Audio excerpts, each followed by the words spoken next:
name is Rita Bosnich. I've been a school bus driver for 21 years. I love my job and I am highly trained. I have to have a lot of hours in order to do this job safely. I have to be able to handle children that may not be having a good day. And so, yeah, I love my job. And why would they try to replace you with non-certified ZUM, Uber type operation? It sounds pretty irresponsible. It's a very irresponsible job. Very irresponsible. What they're trying to do is they're trying to cut costs in a town that has a lot of money. And by getting a ZUM driver, those vans, which they'll be driving or whatever vehicle, they are not tested to take a hit like a school bus is, or if there's an accident or if there's a rollover. So the buses are certified for certain impacts and certain situations that a car or a van that they just buy off the showroom floor at a car dealership cannot take. So they're just hiring anybody. And is that dangerous? Is that irresponsible? Not only is it dangerous, but we don't know if these people have been fingerprinted and background checks or anything like that. We go through a rigorous retraining every 5 years. Every 5 years we get a recertification of our certificate. So they pretty much train us a lot, and that's why we're school bus drivers. My name's Tom. I'm with the Sheet Metal Workers Local 104 out of here in San Francisco. I'm also a longtime Pacifica resident. I recognize that our brothers and sisters out here with the school bus drivers are seeking a contract, and we want to come out and show some support for them. We support the transportation department. They support us when we need it. So solidarity. What do you think about them contracting out to ZUM like Uber for the kids? I think it's absolutely ridiculous. I mean, in this day and age, we need a living wage and we need a contract for these drivers. These are the people that care for our children. You don't subcontract your children. I mean, that's just insane to think about. So obviously, we're out here for a good reason, about as good of a reason as you can possibly be. Okay, thank you. It's Queen. And you're out here today in front of the San Francisco Unified School District board meeting. What's happening here? Why are you out here? I'm out here because I want to make sure that our kids stay safe. That's our number one priority, is to make sure that our kids stay safe and with good transportation, good bus drivers. And they want us to supposedly go to a company called ZUM and get non-certified, bus drivers in San Francisco. That's what I'm hearing. I don't know anything about ZUM, but I'm hearing that it's kind of like Uber or Lyft, and I'm like, I'm scared to drive. Even though I do get in Uber and Lyft, I'm still nervous when I'm in the back, And they're not trained professionals. They're not trained professionals, and when I'm with my kids, I am not only their bus driver, I'm their teacher, I'm their mentor. It's more than just driving. Well, what does it say about this Board of Education members and the Superintendent Vincent Matthews, that he would try to get rid of the school bus drivers? They rather choose money over safety for our kids, and that's just how I feel. You're spending $850,000 for a mural, to cover over a mural? You know about that at George Washington? I know about that. That's a high priority, I guess. Oh, wow. Covering over a mural is more important than... Eesh. Yeah, they use their money in a lot of other ways where they can put it into the buses, more safety for the kids. Smart 1741, that is our local, and these are the sheet metal workers who came to support us. Wow.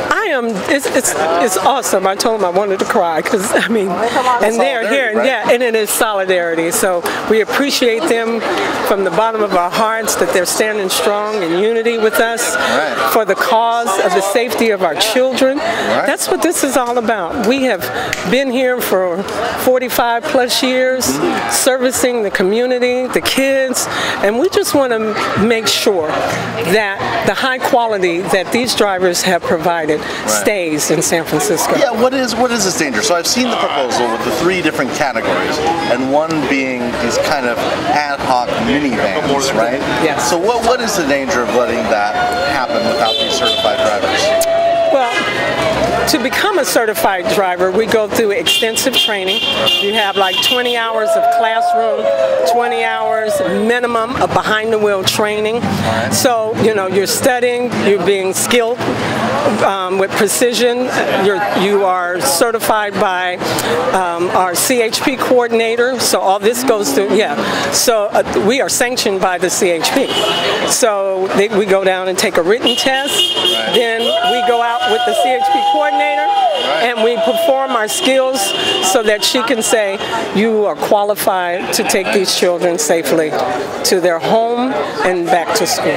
So what will happen is any vehicle that's not, I think it's 9 or less, is not required to have a school bus certificate. And that is the difference. So will that also then go for the special education buses? Yes. Yeah, so that will affect more pops than just the minivan. Absolutely. And this requirement of 9 students or 9 passengers less is a new one. Yeah. Yes. Yes. I did not realize it would spill over. Yeah, and it could run over that way. We want to keep the quality, of all the training and everything. We don't want to undermine our certificates. So and that means that further folks, even if they're represented by you, and even if they were in the union, and even if they were driving these buses, would not need to have the certificates. Right. So this is just purely about making sure they go through that process. Yes. Yes. We are here to make sure not only do they go through the process, but we, in this training, there is so much more. Not only do we drive in this crazy city and know how to, make a right-hand turn on a dime, but we sometimes wind up being the mother, the father, with the first, friendly face that these children see. We take care of bloody noses. Some kids are sick. Sometimes, parents are running late. We're sitting with the kids. We've watched. I've been here for 37 years. Wow. I've watched children grow up on our buses. So we're family. We're family. We go to stores and we see kids wave and they go, that's our bus driver. So we're part of the community. We have been a part of San Francisco. We support, candidates who are running, so we don't just sing Wheels on the Bus Go Round and Round on a school bus. We are part of this huge family of San Francisco. We are part of this culture. Yeah, and where are you from originally? San Francisco. Yeah, where'd you go to school? Okay, so now elementary school was originally Raphael. It is now Rosa Parks. My middle school was Ben Franklin. Yes. Rivals of you, I went to Marina. Oh, we love you. My high school was George Washington. Oh, you went to Wash. Yeah. So what do you think about the murals? Spending $850,000? It broke my heart to see them want to destroy history on the wall and artwork. Because, even when we were there, we understood what this was about. It reminded me of where we were and where we're coming from, and we have grown. So it was okay to be reminded, because sometimes we stray away from whence we come and not grateful for how we have overcome and made ourselves even better. We were here in the support for that mural, and we want to keep it. We don't think you need to cover it and wash it down. We need to educate the children about the history of what you are looking at on that wall. So that's what that's about. We don't tear down the history. Yes, it's painful, but guess what? You're here. These people died, sweat, did everything they could to make sure that you're here and enjoying all the benefits of what they fought for. And $850,000 they want to spend, and at the same time they're trying to save money on the school bus. Right. So you want to spend money on tearing down art and history and education, because that mural is educational. And if they just took the time to look at it and talk about it and explain, our millennials today would understand, because of that mural, you're standing here. Right. Could you spell your full name for me? Yes, first name Sharon, S-H-A-R-O-N. Last name Chappelle, C-H-A-P-P-I-L-L.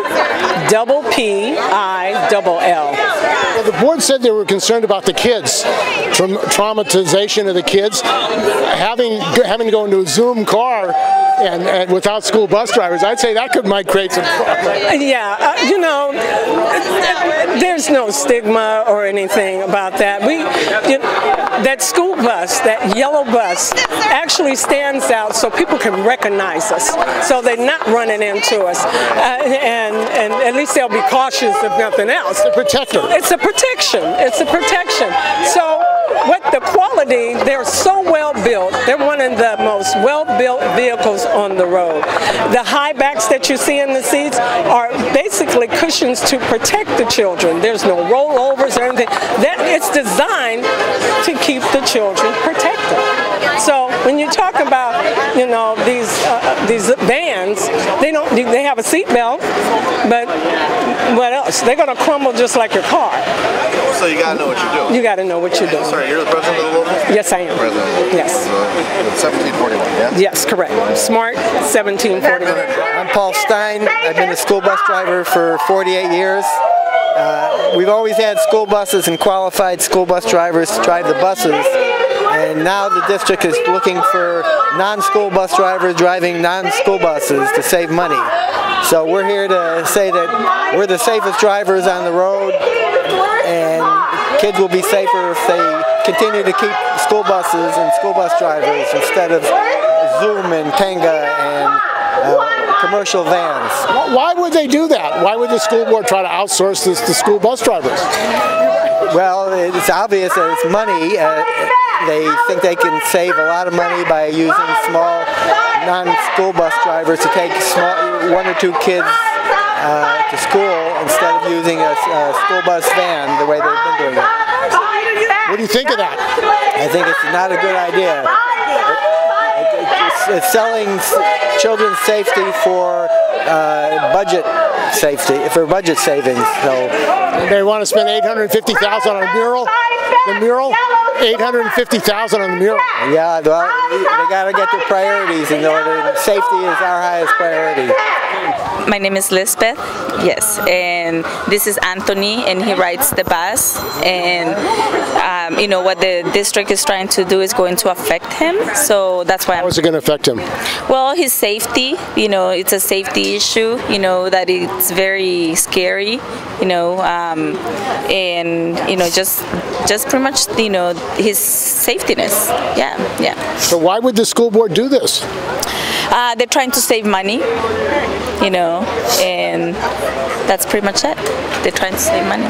Danny Campbell. I'm with the Sheet Metal Workers, Local Union 104 here in San Francisco, and we're here to support the school bus drivers, ensure that the certified quality bus drivers continue to take our young kids to school every morning. My name is Shelby Hall, and I'm a school bus driver. Been a school bus driver for 14 years, and I feel like we've been driving safe in San Francisco for a long time, and we need fair, equal rights and good quality buses. And you spend time getting trained, you have proper equipment. Yes. This is a big operation.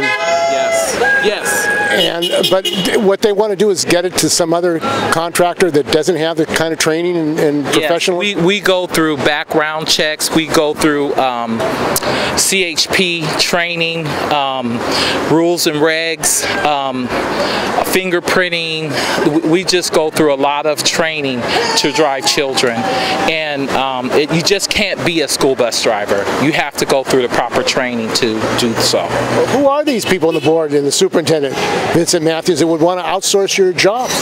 I really don't know. I feel that they don't know the ins and outs of driving kids and what that means. I feel that they just want to have a quick fix. You know, the congestion in San Francisco, they just want kids to be driven as fast as possible, and that's not always the safest way. And the congestion that's happened, you know, it's hard on school bus drivers, but we get them safely to school, and that's the most important thing. And you think it's irresponsible? I think it's very irresponsible. I think that it's the safety of our children. Do we want them to get to school fast, or do we want to get to school in one piece?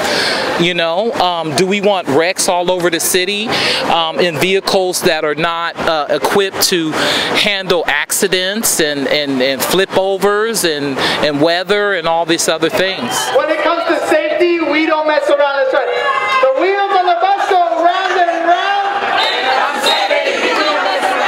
We like songs in teaching too. Actually, we're pretty good at it.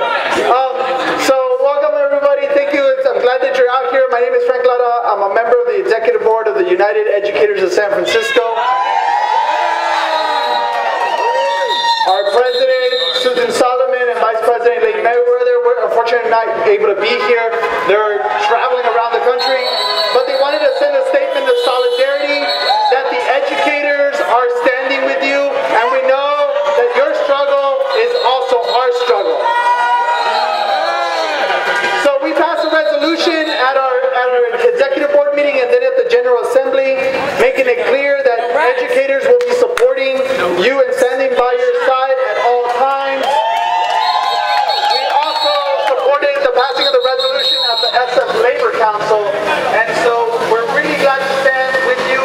If folks can see what's happening in Chile with the uprisings of working class people, the students, that really is a fight, and the reason I connected is because that's a fight against neoliberalism, the fight against the privatization of the needs of our communities.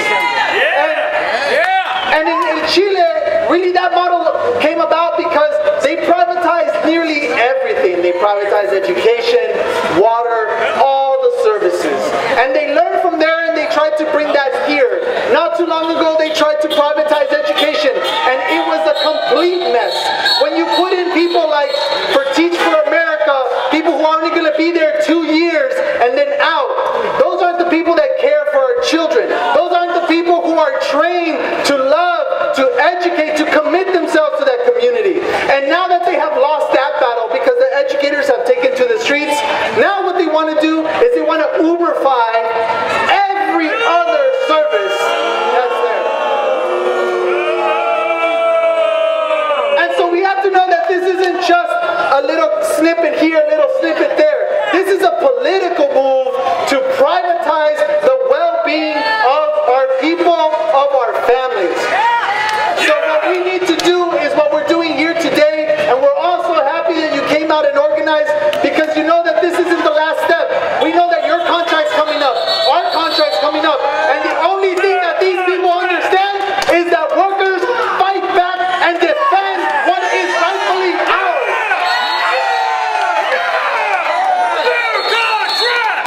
My name is Paulette. With that said, I'm here today because I'm about solidarity. I've been with this union for 30 years. I'm disappointed that the people no longer have a belief system in us. We're the best there is. I've been here on the line for 30 years. I have a great attendance, but I cannot learn to drive 2 buses at the same time. I just tell the people, I'm doing my best. I come to work. Believe in us. Give us a chance by working with us. That's all we ask, is an opportunity to show we are the best. It doesn't come better than us. I come from great leaders. Thank you. You think it's union busting? They're trying to get rid of it? I believe at this point in time is a compromise in the room. We want to stand together. We want to be the strongest leaders there are. It is a great group of people here today. Solidarity is from which we come from.